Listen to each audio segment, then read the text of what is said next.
അങ്ങനെ 2026 കേരള നിയമസഭാ തെരഞ്ഞെടുപ്പിന്റെ പരസ്യ പ്രചാരണം അവസാനിച്ചു. നാളെ ഒരു ദിവസത്തെ നിശബ്ദ പ്രചാരണവും കഴിഞ്ഞ് ഏപ്രിൽ 9 നമ്മൾ വിധിയെഴുതും. മറ്റാരുണ്ട് LDF അല്ലാതെ എന്ന് LDFും, കേരളം ജയിക്കും UDF നയിക്കും എന്ന് UDFും, മാറാത്തത് മാറും എന്ന് NDAയും.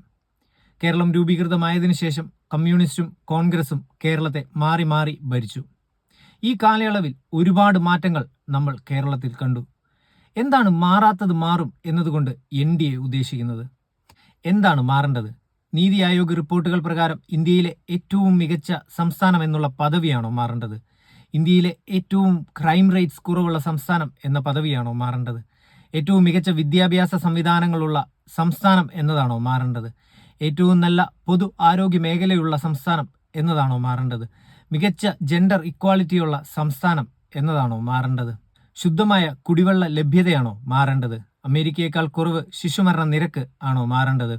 ഇന്ത്യയിലെ ഏറ്റവും കുറവ് ദാരിദ്ര്യമുള്ള സംസ്ഥാനം എന്നുള്ള പദവിയാണോ മാറേണ്ടത്?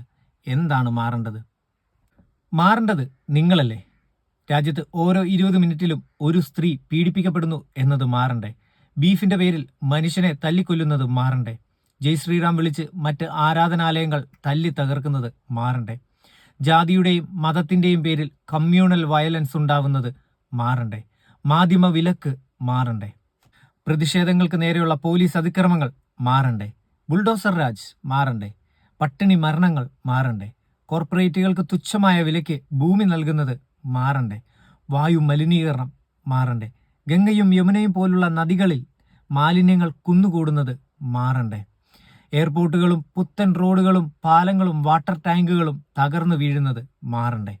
നിങ്ങൾ ഏപ്രിൽ 9 പോളിംഗ് സ്റ്റേഷനിൽ പോകുന്നതിന് മുമ്പ് യുക്തിപൂർവ്വം ചിന്തിക്കുക. മറ്റാരുടെയും വാക്കുകൾക്ക് പിന്നാലെ പോകാതെ സ്വയം വിലയിരുത്തുക. നിപ്പയും കോവിഡും മലവെള്ളപ്പാച്ചിലും ഒറ്റക്കെട്ടായി നമ്മൾ മറികടന്നതുപോലെ കേരളത്തിന്റെ മതനിരപേക്ഷതയും വികസനവും തകർക്കാൻ ശ്രമിക്കുന്നവരെയും നമ്മൾക്ക് മറികടക്കാം.